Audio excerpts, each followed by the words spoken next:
IPL ಪಂದ್ಯದ ವೇಳೆ ಲಕ್ನೋ ಸ್ಟೇಡಿಯಂನಲ್ಲಿ ಪ್ರೇಕ್ಷಕರ ಜಗಳ. ಡೆಲ್ಲಿ ಮತ್ತು ಲಕ್ನೋ ಅಭಿಮಾನಿಗಳ ಘರ್ಷಣೆ ತಡೆಯಲು ಪೊಲೀಸರ ಎಂಟ್ರಿ. ಬುಧವಾರ ಲಕ್ನೋದ ಕ್ರೀಡಾಂಗಣದಲ್ಲಿ ನಡೆದ ಎಲ್ಎಸ್ಜಿ ಮತ್ತು ಡೆಲ್ಲಿ ಕ್ಯಾಪಿಟಲ್ಸ್ ಪಂದ್ಯದ ವೇಳೆ ಪ್ರೇಕ್ಷಕರ ನಡುವೆ ಭೀಕರ ಜಗಳ ನಡೆದಿದ್ದು, ಇದರ ವಿಡಿಯೋ ಸಾಮಾಜಿಕ ಜಾಲತಾಣಗಳಲ್ಲಿ ವೈರಲ್ ಆಗಿದೆ. ಪಂದ್ಯದ ವಿಚಾರಣಕ್ಕೆ ಬಂದರೆ, ಮೊದಲು ಬ್ಯಾಟಿಂಗ್ ಮಾಡಿದ ಲಕ್ನೋ ತಂಡವನ್ನು ಕೇವಲ 141 ರನ್ಗಳಿಗೆ ಆಲ್ಔಟ್ ಮಾಡುವಲ್ಲಿ ಡೆಲ್ಲಿ ಬೌಲರ್ಗಳಾದ ಲುಂಗಿ ಎನ್ಗಿಡಿ ಮತ್ತು ನಟರಾಜನ್ ಯಶಸ್ವಿಯಾದರು.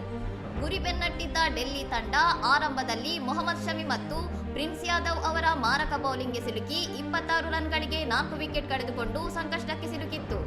ಈ ಹಂತದಲ್ಲಿ ಇಂಪ್ಯಾಕ್ಟ್ ಆಟಗಾರನಾಗಿ ಬಂದ ಸಮೀರ್ ರಿಜ್ವಿ ಕೇವಲ 47 ಎಸೆತಗಳಲ್ಲಿ 70 ರನ್ ಚಚ್ಚುವ ಮೂಲಕ ಪಂದ್ಯದ ಚಿತ್ರಣವನ್ನೇ ಬದಲಿಸಿ ಡೆಲ್ಲಿಗೆ ಭರ್ಜರಿ ಜಯ ತಂದುಕೊಟ್ಟರು. ಟ್ರಿಸ್ಟಾನ್ ಸ್ಟಬ್ಸ್ ಅವರ ಸಾಥ್ನೊಂದಿಗೆ 17.1 ಓವರ್ಗಳಲ್ಲಿ ಗುರಿ ತಲುಪಿದ ಡೆಲ್ಲಿ ಕ್ಯಾಪಿಟಲ್ಸ್ ಲಕ್ನೋ ವಿರುದ್ಧ 6 ವಿಕೆಟ್ಗಳ ಭರ್ಜರಿ ಗೆಲುವು ದಾಖಲಿಸಿದೆ. ಇನ್ನಷ್ಟು ಸುದ್ದಿಗಳಿಗಾಗಿ ನೋಡ್ತಾ ಇರಿ ಸೌರಂ ಟಿವಿ.